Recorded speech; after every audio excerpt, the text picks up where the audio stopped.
और इस वक्त की बड़ी खबर सबसे पहले आपको बताते हैं जो आ रही है राजस्थान से। और राजस्थान की इस वक्त की बड़ी खबर आपकी स्क्रीन पर। जल्द आएगी कांग्रेस जिला अध्यक्ष और मंडल अध्यक्षों की सूची। आने वाले चुनावों को देखते हुए कमर कस ली है और इसी के तहत जिला अध्यक्षों की सूची के लिए एक बार नाम फिर से फाइनल किए जा रहे हैं। फिर बनाए जाएंगे मंडल अध्यक्ष, यानी कि ग्राउंड लेवल पर जाकर के काम किया जाए। कांग्रेस की पूरी तैयारी दिख रही है। पीसीसी की कार्यकारिणी का विस्तार किया जाएगा और जल्द ही कांग्रेस जिला अध्यक्ष और मंडल अध्यक्षों की सूची जारी की जाएगी। यानी कि इस साल जो राजस्थान में चुनाव होने वाले हैं उसको देखते ही कांग्रेस ने अपनी तैयारी शुरू कर दी है। राजनीतिक नियुक्तियों की सूची के लिए काउंटडाउन शुरू हो गया। बाकी बोर्ड और निगमों में भी नियुक्ति की जाएगी, यानी कि ग्राउंड लेवल पर काम किया जाएगा। यूआईटी चेयरमैन की भी सूची जल्द ही आएगी। अजमेर और जोधपुर विकास प्राधिकरण में भी होगी चेयरमैन की नियुक्ति।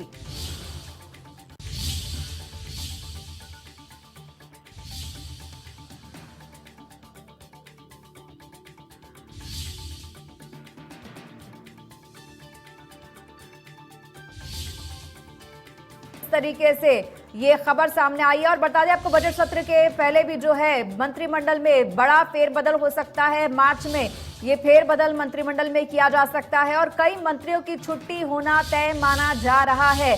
यानी कि किस तरह की परफॉर्मेंस पिछले 4 साल में रही है तमाम मंत्रियों की, उसको देखते हुए मंत्रिमंडल में फेरबदल किए जा सकते हैं।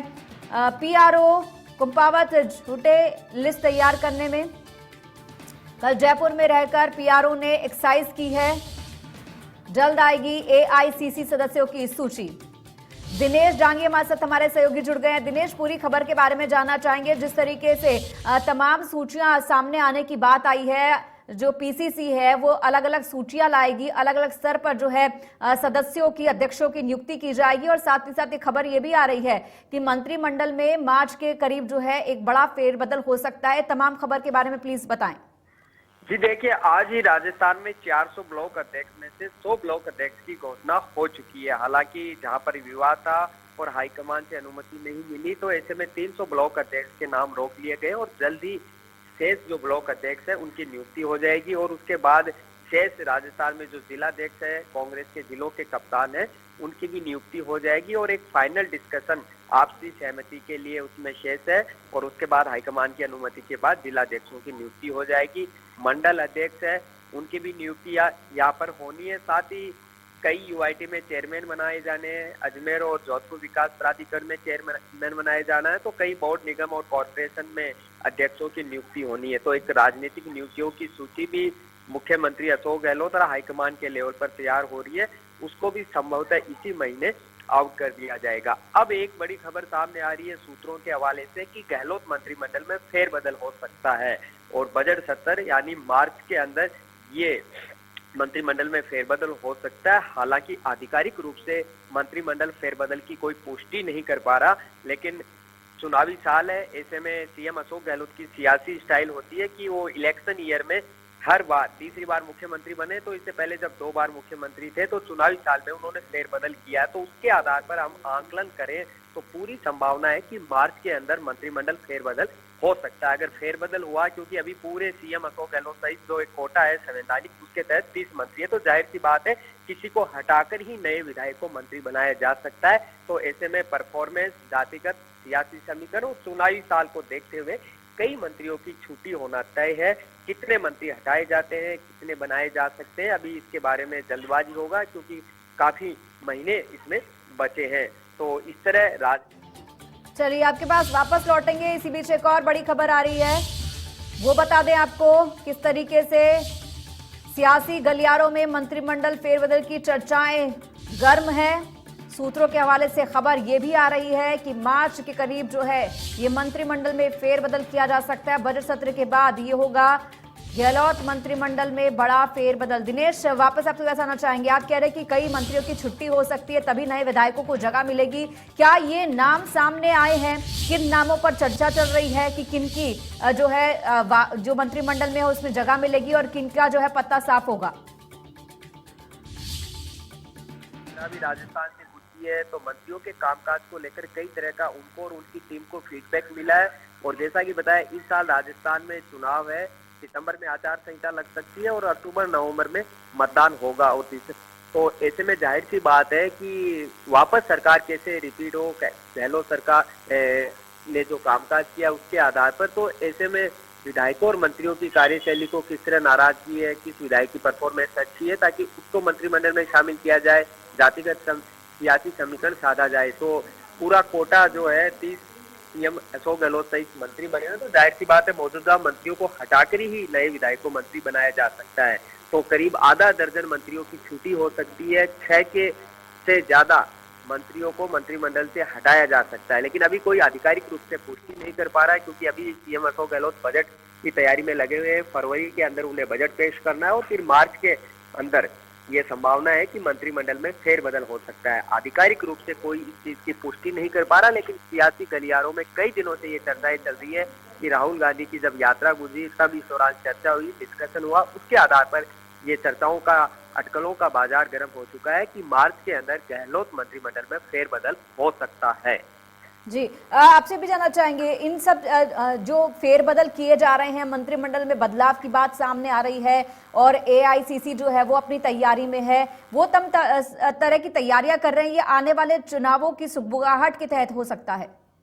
जी बिल्कुल, क्योंकि कई जो मंत्री है उससे सरकार की साख को नुकसान पहुंचा है, उनकी शिकायत है, तो जाहिर सी बात है एक डैमेज कंट्रोल की कवायद की तरफ उनको मंत्रिमंडल से हटा दिया जाता है, ताकि पब्लिक में एक अच्छा मैसेज आए और जातिगत सियासी समीकरण साधने होते हैं। कई तरह के फैक्टर पर काम होता है चुनावी साल में। हर सरकारें कोशिश करती है कि किस तरह सरकार वापस रिपीट हो, जनमानस में उसकी छवि हो, उसी के तहत मंत्रिमंडल फेरबदल किया जाता है। और पहले भी अशोक गहलोत जब 2 बार सीएम थे तो इस तरह उन्होंने फेरबदल किया, तो पूरी संभावना है अपने तीसरे मुख्यमंत्री के कार्यकाल में चुनावी साल में वो फेरबदल कर सकते हैं। तो जी, आप बने रहिए हमारे साथ। इसी बीच एक और बड़ी खबर की तरफ रुख करते हैं। सूत्रों के हवाले से एक और बड़ी खबर आ रही है, वो भी अपने दर्शकों को बता दे। राजनीतिक नियुक्तियों की सूची का काउंटडाउन शुरू हो चुका है।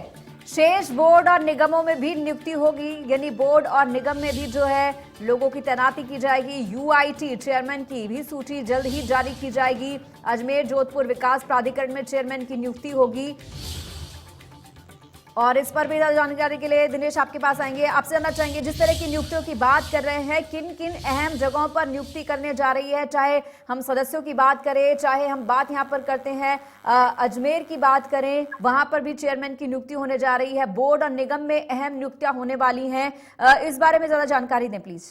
जी देखिए, करीब 14 से ज्यादा यूआईटी में चेयरमैन की नियुक्तियां होनी चाहिए और लंबे समय से जो दावेदार है मंत्री और विधायक इसके लिए लॉबिंग कर रहे थे, लेकिन कह सकते हैं कि किन्हीं कारणों के चलते ये नियुक्तियां नहीं हो पाई थी। लेकिन अब सरकार और हाईकमान के स्तर पर इस पर काम हो चुका है। सूची तैयार होने का काम जारी है। तो करीब 14 से ज्यादा यूआईटी चेयरमैन बनाए जा सकते हैं। वहीं अजमेर और जोधपुर विकास प्राधिकरण में भी चेयरमैन की नियुक्तियां होनी है। इसके अलावा मदरसा बोर्ड सहित कई निगम, बोर्ड और आयोग में पद खाली है, तो उसमें भी चेयरमैन, अध्यक्ष और सदस्यों की नियुक्ति की जा सकती है। मुख्यमंत्री अशोक गहलोत के स्तर पर इस सूची को फाइनल टच है वो दिया जा रहा है और इसी महीने संभवतः जनवरी में ही राजनीतिक नियुक्तियों की सूची है वो जारी कर दी जाएगी। इससे पहले 3 चरणों में राजनीतिक नियुक्तियां हैं वो हो चुकी है। इस बार काफी तादाद में राजनीतिक नियुक्तियां की गई है।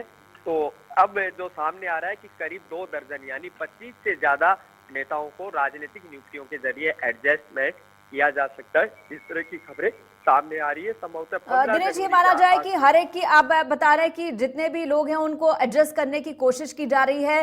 ये मान के चला जाए कि आने वाले चुनावों को देखते हुए हर एक को जोड़कर रखने की कोशिश की जा रही है, क्योंकि अमूमन देखने में आता है कि जब चुनाव आते हैं तो कई जो नेता हैं वो पार्टी बदल लेते हैं, पार्टी छोड़ जाते हैं। ऐसे में संगठन को बनाकर रखने की, लोगों को जोड़कर रखने की एक बड़ी कोशिश कही जा सकती है। नाराजगी और डैमेज कंट्रोल, इन कई फैक्टर पर काम करते हुए नियुक्तियां की जानी है। उसका अपने क्षेत्र में काफी दबदबा भी होगा और कई तरह के जो समीकरण है उस नियुक्तियों के जरिए सरकार साधने की कोशिश करे, ताकि सभी चुनाव में जुट जाए, किसी तरह की नाराजगी नहीं हो, ताकि पब्लिक में एक गलत मैसेज नहीं जाए। तो शेष जो नियुक्तियां है उनको करने की कवायद अब शुरू हो चुकी है और दावेदारों ने इसके लिए दिल्ली से लेकर जयपुर तक लॉबिंग तेज कर दी है और नेताओं के धोख यहाँ पर लगा रहे। मलमास यानी 14 जनवरी के बाद संभवतः नियुक्तियों की सूची जारी की जा सकती है।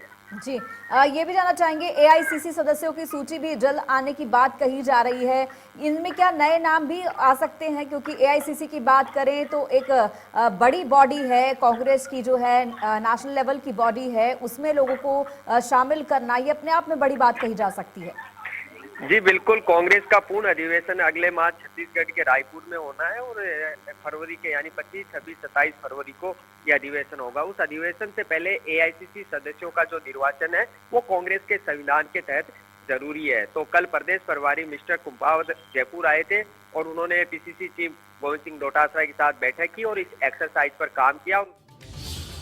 चलिए, बहुत बहुत धन्यवाद दिनेश इस तमाम जानकारी और बातचीत के लिए। तो बता दें, कई राजनीतिक नियुक्तियां होने जा रही हैं और डैमेज कंट्रोल की बात कही जा रही है। जहां तक बात है मंत्रिमंडल में फेरबदल की, कई नाम जो हैं कट सकते हैं और कई नए विधायकों को